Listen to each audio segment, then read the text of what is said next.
episodio anterior, la policía del tiempo nos hizo detener el DeLorean mientras intentábamos retroceder atrás unos minutos para evitarlo. En los 90, el cine nos advertía que viajar en el tiempo no servía para arreglar las cosas, servía para confirmar que el destino ya estaba escrito.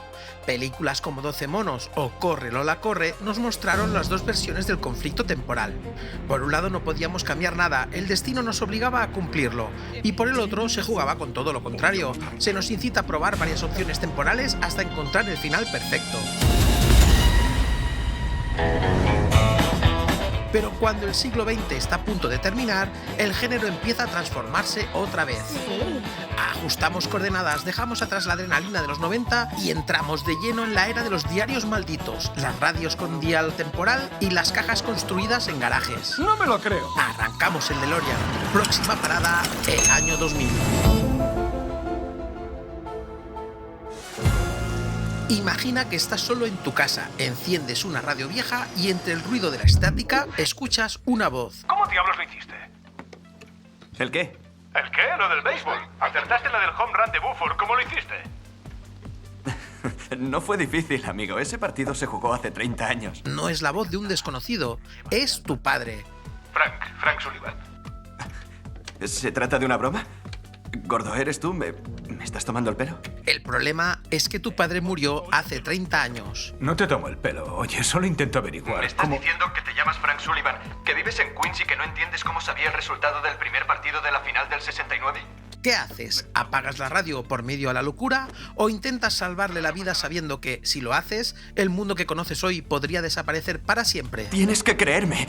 No sé qué está pasando, pero soy yo, gran jefe.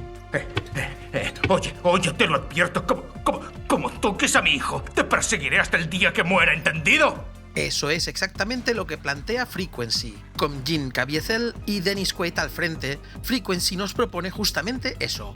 Un hijo hablando con su padre muerto 30 años atrás. Simple, pero emocionalmente devastador. Pero si ya estás muerto. ¿De qué estás hablando? Del incendio de Buxton. Primero nostalgia, después peligro. Un policía descubre que puede comunicarse con su padre fallecido 30 años atrás gracias a una interferencia atmosférica provocada por una aurora boreal. Fue en un almacén abandonado. Batch le dijo a papá que no Fue culpa tuya, que seguiste tu instinto. pero que Te lo si hubiese advierto. salido por el otro lado. Escúchame, por el otro lado, te habrías salvado. Al principio, la película juega limpio. Nos da lo que queremos. Un hijo que puede decir lo que no dijo, un padre que puede escuchar lo que nunca escuchó, pero en el momento en el que el hijo advierte al padre del accidente que iba a matarlo y consigue salvarlo, la película cambia de género. Gordo, mi padre no murió en un incendio. No, claro que no, murió de cáncer. El pasado se altera, la línea temporal se reconfigura. Eres la voz de un ángel. Alargaste tu brazo desde el cielo y me salvaste de ese incendio. Y esa modificación provoca una cadena de asesinatos que no existían antes. Había un asesino. No, en serie. Nunca le pillaron, pero mató a 3 mujeres, todas enfermeras entre el 68 y el 69. Le llaman el Nightingale. Lo que parecía un drama familiar se convierte en thriller. Cada conversación por radio deja de ser un acto nostálgico y pasa a ser una intervención quirúrgica sobre el presente. Frequency introduce una idea muy potente para el nuevo milenio. El tiempo puede ser una segunda oportunidad, pero cada oportunidad tiene un precio. No puedes salvar una pieza sin mover el tablero entero. Pero tu madre me decía... Papá, hemos hecho algo que lo ha empeorado todo. Porque cuando el hijo evita la muerte del padre, la línea temporal cambia, y no precisamente para mejor. Frank, van a acusarte del asesinato de Sissy Clark. Y lo van a relacionar con los asesinatos del Nightingale. ¿Te das cuenta de en qué estás metido? Nuevos asesinatos, nuevas víctimas, nuevas consecuencias. Frequency convierte el viaje temporal en una segunda oportunidad emocional antes que en espectáculo. El tiempo no es aventura, es reparación. Hemos hecho trampas. Oye, papá, no podemos volver atrás. Porque no moriste en el incendio. Y no importa lo que hagas, eso no puedes cambiarlo. Frequency aborda un caso único y pionero dentro de los viajes en el tiempo en el cine. No hay un viaje en el tiempo como tal, hay una comunicación entre pasado y presente. Algo que abordaron, más pronto que tarde, películas como Il Mare, estrenada tan solo unos meses después de Frequency. Il Mare es una producción surcoreana que quizás no te suene de nada, pero si te digo que hay una versión de Hollywood llamada La Casa del Lago estrenada en 2006, con Sandra Bullock y Keanu Reeves, es posible que te suene suene más. Frequency no viaja en el tiempo, se navega a través de él para cambiar el futuro del padre y el pasado del hijo. Ahora quiero que la escondas en un sitio donde nadie vaya a encontrarla en los próximos 30 años. Una de las grandes del género, que introdujo una forma original de conexión entre pasado y presente. Aún sigo aquí, gran jefe. Pero los 2000 no están interesados en reparar nada. Volvemos al DeLorean, añadimos un año al cuadro de mandos temporales y nos preparamos para toda una sacudida en el género, ya que 2001 quiere abrir una grieta. Aparece Donnie Darko, con un joven Jake Gyllenhaal, que interpreta a un adolescente que empieza a ver un conejo gigante que le anuncia el fin del mundo. 28 días. 6 horas. 42 minutos. 12 segundos. Cualquiera pensaría que son visiones de un adolescente que ha abusado de ciertas sustancias, pero no. Tengo un nuevo amigo. ¿Real o imaginario? Imaginario. ¿Quieres hablarme de ese amigo? Le acompañan en su psicodélica aventura su hermana en la vida real, Maggie Gyllenhaal, que interpreta a su hermana en la cinta. ¿Quieres decirnos por qué has dejado de tomar tu medicación? Eres una gilipollas. ¿Qué? Drew Barrymore y Patrick Swayze, entre otras caras conocidas del cine, también hacen acto de presencia en esta aventura temporal psicodélica. Hijo, me rompe el corazón decirte esto, pero me temo que eres un joven muy perturbado y estás hecho un lío, porque estás buscando las respuestas en los sitios equivocados. La película no entra suavemente en el viaje temporal, lo introduce como una grieta metafísica. Teóricamente. Y localizar un túnel, por supuesto. Eso es lo básico para viajar en el tiempo. Necesitas un vehículo y un portal. Podría ser cualquier cosa, lo más probable una nave espacial. ¿Como un DeLorean? Sí. Donnie descubre la existencia de un universo tangente, una realidad alternativa que ha surgido por una anomalía y que está condenada a colapsar si no se corrige. Sabe, creo que Frank quiere que vaya a hablar con ella porque la última vez que le vi me habló sobre los viajes en el tiempo y ella ha escrito un libro sobre eso. No puede ser una coincidencia, ¿verdad? El viaje en el tiempo aquí es un accidente cósmico. A medida que Donnie comprende, o cree comprender, el mecanismo del universo, se da cuenta de que su papel no es escapar del destino, sino cumplirlo. ¿Cuándo va a terminar esto? Ya deberías saberlo. De nuevo, el fantasma de la Jetée hace aparición en el cine. Y lo que queda. ¿Cómo es posible viajar en el tiempo, Donnie? Dice que el tiempo se acabará. ¿Cuándo se acabará? Pronto. El sacrificio final no es derrota, es restauración del orden. Lo que parecía locura resulta ser causalidad cerrada. Donnie Darko recupera el fatalismo de los 90, pero lo filtra a través de la angustia adolescente y la paranoia suburbana. Si este mundo se terminase, estaríais solos tú y él. Nadie más. Cambiar el pasado no te salva, te convierte en pieza necesaria de un engranaje que ya estaba escrito. ¿Y si pudieras volver atrás en el tiempo, no cogerías todas las horas de dolor y tristeza y las cambiarías por algo mejor? La película no explica, sugiere, no organiza, fractura. Donnie no cambia el destino, lo cumple. Estamos más cerca del fatalismo de la Jetée que del optimismo pop de los 80. Confío en que cuando el mundo se termine, pueda dar un suspiro de alivio. Porque habrá muchas otras cosas con las que ilusionarse. El viaje temporal se vuelve metafísico, adolescente y paranoico. Y lo más fascinante es que funciona como tragedia circular perfecta. Lo que ocurre debía ocurrir. Lo que parece locura es estructura. Lo que parece caos es causalidad cerrada. Una de las mejores películas del género de los viajes en el tiempo, sin lugar a dudas. Con todo ello, el género empieza a pensar que quizás se están poniendo muy negativos con esto de viajar en el tiempo, así que ese mismo año decide cambiar completamente de tono.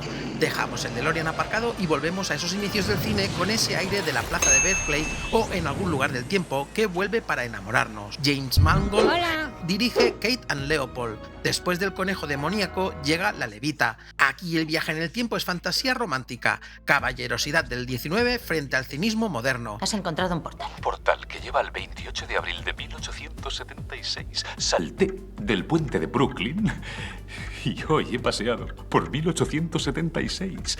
El tiempo no amenaza, seduce. Y lo interesante es el contraste. El mismo año que nos dio paranoia existencial, nos dio comedia romántica con portal victoriano. He seguido al duque de Albany por la antigua Nueva York, ¿sigues escuchando? Hugh Jackman, interpretando a un aristócrata del siglo XIX, cae accidentalmente en la Nueva York contemporánea, donde conoce al personaje de Meg Ryan. ¿Pretende usted que me crea que ahora estoy retenido en el más allá? ¿En otra época? Sí. Aquí el viaje temporal es portal romántico. No hay teorías sobre universos tangentes ni paradojas devastadoras. Hay choque cultural. ¿Qué pasa? No te entiendo. ¿Por qué te levantas? Suelo hacerlo cuando una dama abandona la mesa. Hay caballerosidad antigua enfrentada al pragmatismo moderno, pero incluso en su ligereza, la película trabaja una idea ya tratada años antes, el viaje en el tiempo como fantasía de escape emocional. Yo debía ir al pasado y él debía venir al futuro. Luego tenía que regresar y... ella con él. No quiero arreglar mi pasado, quiero vivir en otro tiempo que idealizo. Y sin embargo, el conflicto real no es temporal, es identitario. ¿Pertenezco a mi época o a la que deseo? Son fotos del pasado, no del futuro. No exactamente. Teóricamente hablando, si viajas al pasado en el futuro, tu futuro queda en el pasado y son fotos tuyas del futuro en el pasado. ¿Lo ha entendido? Sí. El tiempo funciona como espejo romántico más que como amenaza física. Le quieres, ¿verdad? Sí. Entonces está claro, vete. Una de esas obras que puedes disfrutar si estás en periodo de cortejo con tu pareja, pero no la pondría en ningún top 10 del género. No tengo suerte con los hombres. Tal vez no hayas encontrado al adecuado. Volvemos al DeLorean y le damos tan solo un pequeño acelerón para avanzar un año más. Y es que en 2002 el cine recuerda sus orígenes. Recuerda que todo empezó con una máquina. Simon Wells, ¡hola!, bisnieto de H.G. Wells, ¡hola!, dirige La máquina del tiempo, una nueva adaptación moderna de la novela fundacional de H.G. Wells, ¡hola!, con Guy Pearce como científico obsesionado con evitar la muerte de su prometida. Nada puede cambiar lo ocurrido. No, te equivocas. Porque yo lo cambiaré. Y aquí la película formula con claridad una de las grandes preguntas del género. ¿Existen puntos fijos en el tiempo? Salimos del parque, Philby. Estábamos a salvo. ¿Por qué no puedo cambiarlo? El protagonista viaja una y otra vez al momento del asesinato intentando salvarla, pero cada intento genera una nueva circunstancia que conduce inevitablemente a su muerte. Podría regresar 1 millar de veces. Y la vería morir de 1000 maneras. Aquí el Día de la Marmota proyecta una gran sombra. La paradoja es cruel. Si logra salvarla, nunca tendrá motivo para construir la máquina. Si no la construye, no viaja. Si no viaja, no intenta salvarla. El pasado se revela inmutable. Así que el protagonista hace lo único que puede hacer: huir hacia adelante. Aquí no encontraré la respuesta. Aquí no. Ni ahora. Millones de años hacia el futuro. La película entonces gira hacia el futuro lejano, mostrando una humanidad dividida y evolucionada tras siglos de catástrofes. El mensaje es claro: quizá no podamos cambiar el pasado, pero el futuro sigue siendo terreno moldeable. Mi pregunta es, ¿por qué no se puede cambiar el pasado? Porque no se puede viajar a nuestro pasado. La película no siempre mantiene el equilibrio tonal, pero es una curiosa adaptación que no consiguió atrapar del todo ni llega al nivel de la versión de 1960, aunque entretenida sí lo es. La escribió H.G. Wells en 1894. Más tarde fue adaptada al cine por George Pal. Subimos de nuevo al DeLorean para darle un pequeño pisotón al acelerador para avanzar otro año más. 2003, un año donde el género se fragmenta en 3 direcciones muy distintas. Por un lado, Richard Donner, ¡hola!, adaptando a Michael Crichton, ¡hola!, en Timeline, con Paul Walker y Gerard Butler, viajando a la Francia medieval para rescatar a su profesor. Aquí el pasado es territorio hostil. ¿Está diciendo que descubrieron por casualidad cómo viajar en el tiempo? No, señor Stern. Descubrimos un agujero de gusano que parece estar fijado en un solo lugar y en tiempo del pasado, 1357. Espadas reales, asedios, corporaciones científicas jugando con lo que no entienden. El viaje temporal se convierte en aventura física, pero el mensaje crichtoniano permanece. La ciencia siempre es más peligrosa de lo que creemos. Han enviado al profesor a la guerra de los 100 años. Le han enviado a una época muy turbulenta. No eres turista en el pasado, eres intruso. Los personajes descubren que el pasado no es decorado histórico, sino entorno hostil. Sangre real, guerra real, consecuencias reales. Simplemente pisamos esa máquina de ahí afuera y regresamos zumbando al 1357 para recuperar al profesor. Tras habernos desintegrado en un haz de electrones. El viaje en el tiempo pierde romanticismo y detrás de la aventura late una idea muy Crichton. La tecnología siempre va un paso más allá de nuestra ética. ¿Cuántas vidas se han perdido en cualquier descubrimiento? Es el precio que pagamos por mayores avances. No son astronautas, sino ¡Ya muchachos! lo sé! Timeline no pasará a la historia como grande del género. Hasta cuesta creer que esté dirigida por Richard Donner. Hola. Pero sus componentes la hacen merecedora de mención por obligación. Mientras tanto, John Woo adapta a Philip K. Dick en Paycheck con Ben Affleck y Uma Thurman atrapados en un thriller de memoria borrada y futuro anticipado. Ahora le extraemos los recuerdos borrando la memoria desde la marca hasta el presente. Affleck como un ingeniero aceptando que borren sus recuerdos tras trabajar en proyectos secretos. ¿Te das cuenta? Nunca me has preguntado lo que veo cuando te borro la memoria. Para ti los 2 últimos meses ni siquiera han existido. Hasta aquí nada del otro mundo, al menos teniendo en cuenta que es una obra de Philip K. Dick, me refiero. Pero cuando descubre que ha renunciado a una fortuna a cambio de un sobre lleno de objetos aparentemente absurdos, la cosa cambia. Regalar $100 millones en acciones de una de las principales empresas del país a cambio de chucherías no es algo extraño, es una locura, nadie lo haría, no tiene sentido. Poco a poco entiende que esos objetos son pistas que él mismo dejó después de haber visto el futuro. Objetos cotidianos, combinados con el poder de la previsión, han transformado al ingeniero Michael en un escapista. Aquí el viaje temporal es anticipación determinista. El conflicto no es cambiar el pasado, sino escapar de un futuro ya visto. Sin estas cosas de aquí, ya estaría muerto. La película plantea una pregunta sólida. Si ya has visto lo que va a ocurrir, ¿eres libre o simplemente estás ejecutando un guión inevitable? Echemos un vistazo al futuro antes de destruir esta máquina. De nuevo, el concepto la Jetée se manifiesta, pero esta vez de forma inversa. En este caso, el protagonista lucha por huir de ese destino que ya concibe, en vez de cerrarlo, abriendo una puerta a las líneas temporales alternativas. Dijiste que todo pasa por algún motivo. Eso incluye mi presencia aquí. Paycheck entra por la escuadra en esta serie sobre viajes en el tiempo. Siendo estrictos, no es realmente un viaje en el tiempo al uso, pero sí comporta ciertas reglas deterministas que la acercan bastante. Una obra camuflada del género que considero un buen eslabón de la cadena. Entretenida, bastante coherente y con ese aire K. Dick inconfundible en su fondo. No puedes cambiar tu destino. Hoy morirás. Tal vez. Y entonces, 2003 nos golpea con una entrega de una saga legendaria dentro del género. El futuro no está escrito. No hay más destino que el que hacemos nosotros mismos. Terminator 3, la rebelión de las máquinas, trae de vuelta a Arnold Schwarzenegger. Esta vez sin James Cameron detrás de la cámara, sin Linda Hamilton como Sarah Connor, ni Edward Furlong como John Connor. Aunque John Connor aparece con el rostro de Nick Stahl. ¿No te acuerdas de mí? ¿Sarah Connor? ¿La explosión del Cyberdyne? ¿Sayonara Baby? La película tenía una tarea difícil, continuar una saga prácticamente perfecta. El TX está diseñado para exterminar a otros organismos cibernéticos. Así que ella es un Terminator anti-Terminators. Con una primera parte sublime y una segunda totalmente pulida y perfeccionada. Pero Terminator 3 decide hacer algo distinto pero arriesgado. Tras la guerra nuclear, vosotros dos lideraréis. ¿Guerra nuclear? ¡No tiene por qué haber guerra! ¡Podemos evitarla! No hay tiempo suficiente. Repite estructura, pero cambia el final. El juicio final no puede evitarse, solo posponerse. El fin del mundo es hoy, dentro de 3 horas. 2 horas y 53 minutos. El determinismo regresa, las bombas caen, la cuenta atrás se cumple. De nuevo, persecuciones espectaculares con camiones, villano robótico técnicamente superior contra modelo heroico inferior, escena de tiroteo masivo, etcétera, etcétera. Mismas situaciones, distinto destino. Díselo a la mano.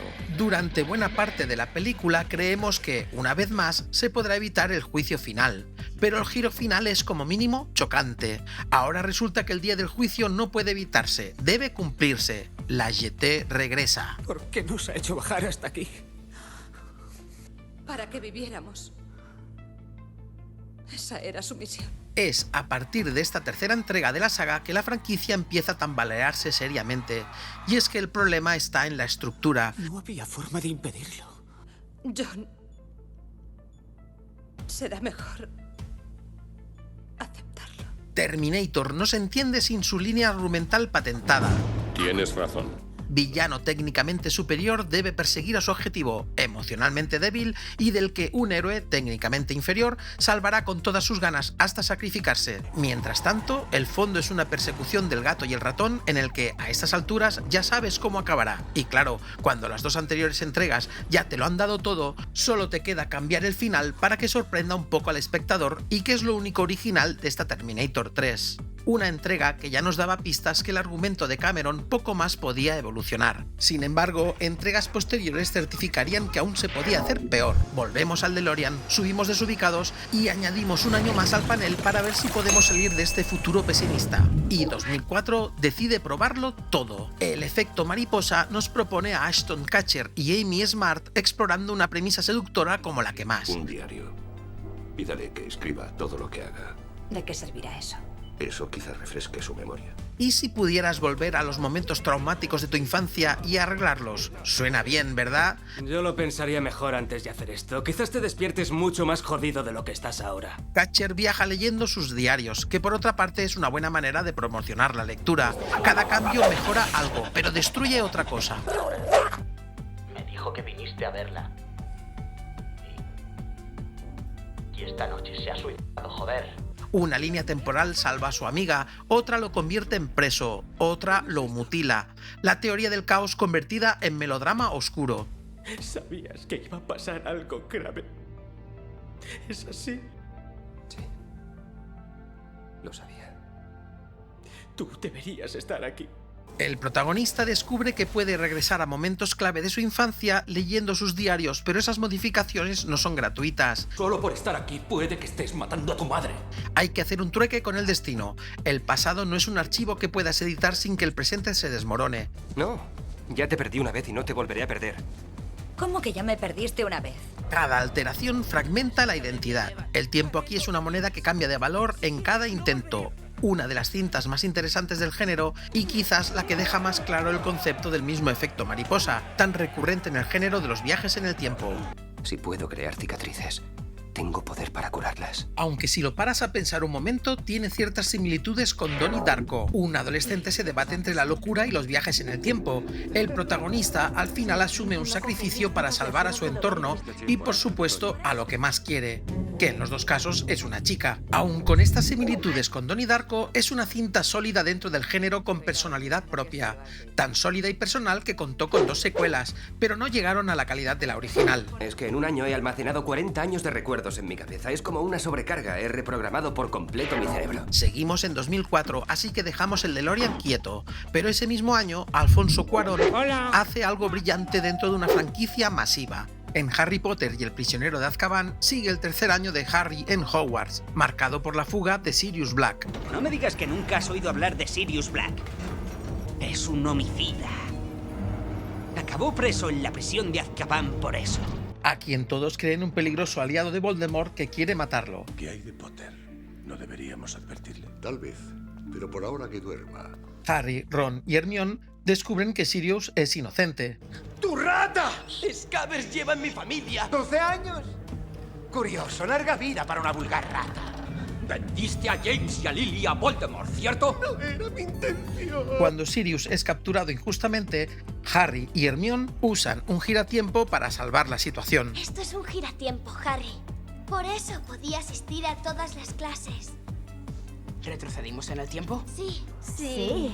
Harry Potter y el prisionero de Azkaban introduce el giratiempos con una precisión estructural impecable. Haría muy bien en regresar antes de esta última campanada, si no, las consecuencias serían espantosas para todos. Daniel Radcliffe, Emma Watson y Rupert Grint participan en uno de los bucles cerrados mejor construidos del cine comercial. Dumbledore quiso que volviéramos a este momento. Algo ocurrió que él quiere que cambiemos. Lo que parecía misterio en la primera mitad de la película era, en realidad, consecuencia de acciones futuras. Jugar con el tiempo trae horribles consecuencias. No tienen que vernos. La piedra, el aullido, el rescate, todo estaba ya ahí. ¿Qué estás haciendo? ¡Salvarte la vida! No hay líneas alternativas, hay causalidad circular perfecta. El tiempo no rompe la historia, la completa. Genial. Ahora viene a por nosotros. Cuando Hermione y Harry retroceden en el tiempo, no crean una nueva línea temporal, revelan la que ya existía. Sí, no había pensado en eso. ¡Corre! La piedra la lanzaron ellos, el rescate lo ejecutaron ellos, y el Patronus que Harry creía obra de su padre fue, en realidad, suyo. Fue mi padre el que conjuró al Patronus. Pero Harry, tu padre está... muerto, lo sé. Y de nuevo, ahí aparece, de forma sutil pero clara, el eco de la Jetée. Como en la obra de Chris Marker, la imagen que parecía recuerdo o intervención externa resulta formar parte de un bucle inevitable donde el protagonista es simultáneamente testigo y origen del acontecimiento que lo marca. Misterioso asunto el tiempo. Poderoso. Y cuando se juega con él, peligroso. El pasado ya contenía el futuro. La salvación no llega de fuera. Estaba integrada en la estructura del tiempo desde el principio. Ah, por cierto, ante la duda, desandar lo andado resulta ser siempre la opción más sabia. Suerte. Una muy buena integración del viaje en el tiempo dentro de una franquicia blockbuster. Os estaba hablando ahí. ¿Y ahora estáis ahí? ¿De qué está hablando, Harry? No sé. ¿Cómo puede estar alguien en dos lugares a la vez? Mientras Hogwarts cierra su bucle con elegancia matemática, otra película del mismo año decide que viajar en el tiempo es plausible. Aquí hay que cerrar bien el DeLorean, ya que seguimos en 2004, pero es a partir de aquí cuando ese efecto, la Jetée, se fusiona con precisión quirúrgica con una propuesta brillante. Y no fue asignada por un gran estudio, no fue concebida por ningún gurú del cine, no fue una gran producción de Hollywood, sino todo lo contrario.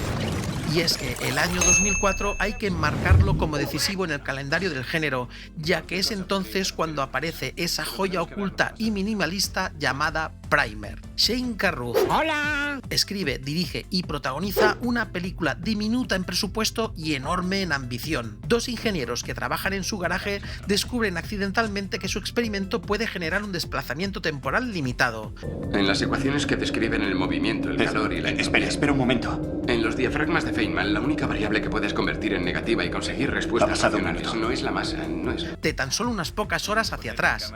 Pocas horas, pero suficientes para desatar el caos. Sin máquinas despampanantes, ni científicos locos, apenas entendemos del todo el mecanismo, y esa es precisamente la intención. ¿Por qué el reloj? Porque en el momento en que pongamos en marcha esas máquinas, será el momento en que salgamos de ellas, y... Vale, entendido, lo siento. No quiero estar allí cuando eso ocurra. Al principio utilizan el descubrimiento con pragmatismo casi empresarial. Volver atrás, repetir una operación bursátil para ganar dinero. ¿Y a la lotería? Si quieres, sí, pero no es hasta el sábado. Y si ganáramos los 10 millones, serían unos 200.000 al año durante 30 años. ¿Solo? Y eso con suerte. Pero pronto el sistema se complica. Cada viaje genera una versión duplicada de quien viaja. Cada duplicado ocupa el mismo mundo durante unas horas. Y cada uno toma decisiones ligeramente distintas. Este está sonando. Lo sé. El móvil que tiene tu doble en Russell Field no puede sonar. Sí, hemos roto la simetría. El resultado no es un caos visual, sino moral. Así nuestros dobles dormirán y no mantendrán la conversación que estamos teniendo ahora y volverán a la caja mañana. Las líneas temporales empiezan a superponerse, los protagonistas dejan de confiar el uno en el otro, empiezan a ocultarse información, a grabarse conversaciones, a crear copias de seguridad de sí mismos. ¿Qué crees que ha cambiado? No puede haber sido mucho, solo perdimos el contacto con él durante 3 horas. Sé que cambió esto. La película no subraya emociones, no ofrece guía al espectador, solo física fría, consecuencias acumulativas y una creciente sensación de que el control se les escapa. La primera vez no teníamos esta conversación, así que no sabemos lo que hemos perdido. Lo fascinante de Primer no es únicamente su complejidad matemática, sino su degradación ética. El poder de repetir el día no conduce a la iluminación ni al aprendizaje, sino a la paranoia. Él ya había realizado el trabajo como era mi intención, al grabar las conversaciones del día por si acaso. El auricular le daba 3 segundos de ventaja. La amistad se erosiona porque el conocimiento asimétrico genera ventaja, y la ventaja genera desconfianza. ¿Tenías previsto hablar con él? Dímelo, no voy a enfadarme, pero dímelo. No, te lo prometo, sabes que no lo haría. ¿Lo has hecho tú? Es el concepto de la Jetée elevado al cubo. No hay una imagen fundacional que cierre el círculo. Hay múltiples versiones coexistiendo, erosionando cualquier sensación de identidad estable. Pasó el cuarto con las máquinas. Y 2 plantas más arriba llegó a otro cuarto donde había guardado lo que a partir de ahora llamaré el mecanismo de seguridad.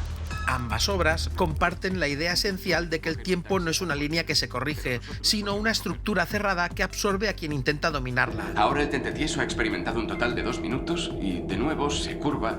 Vuelve hacia atrás, se curva en forma de parábola. Sí, vuelve hacia atrás y lo hace unas 1300 veces. Pero donde Marker construía fatalismo lírico, Carruth construye fatalismo lógico. No hay forma de poder impedírtelo. Pero no vuelvas aquí y no te acerques a ellos. A ninguno, ¿vale? Primer es, sin miedo a equivocarme, una verdadera joya del género. Una de las mejores, si no la mejor, traslación al cine del viaje en el tiempo en el que se quiere abordar de la manera más realista posible, al menos en el mecanismo de viaje.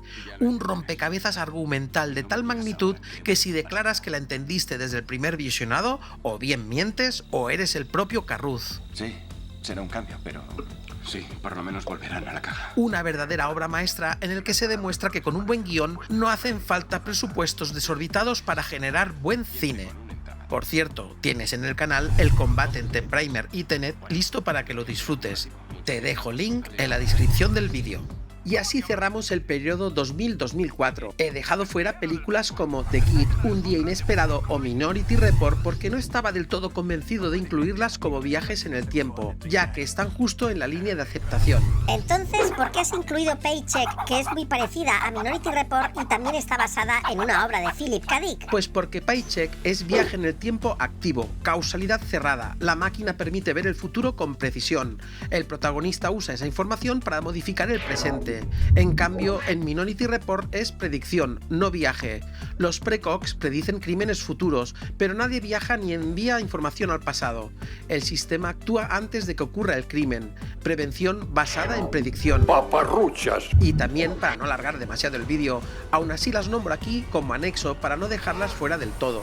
Esta mitad de la década de los 2000 fue muy intensa y realmente supuso un periodo clave, casi a la altura de la época dorada de los 80 en la narrativa sobre los viajes en el tiempo. En apenas 5 años, el viaje temporal ha sido reparación emocional, paranoia metafísica, romance ligero, adaptación clásica, aventura medieval, thriller tecnológico, fatalismo, blockbuster, caos traumático, bloque perfecto mainstream y ciencia ficción ultrarrealista. Ahí es nada. Solo con Frequency, Donnie Darko y Primer podemos asegurar que el género podía sorprendernos casi 100 años después de sus inicios. Paradójicamente, la segunda mitad de la década será un poco más calmada, por no decir aburrida, como si el género supiera que las joyas ya se hubieran estrenado, aunque eso no es del todo cierto. Hoy tampoco te voy a pedir que te suscribas ni le des a me gusta porque mi perra lleva puesta una máscara de oxígeno, le acompaña un tétrico conejo y lleva un walkie-talkie en la mano. Esto quizás lo haga en el próximo vídeo.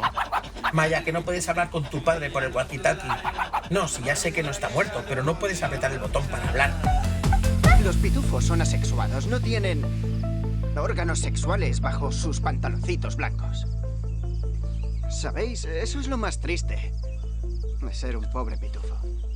¿Qué sentido tiene vivir sin una polla?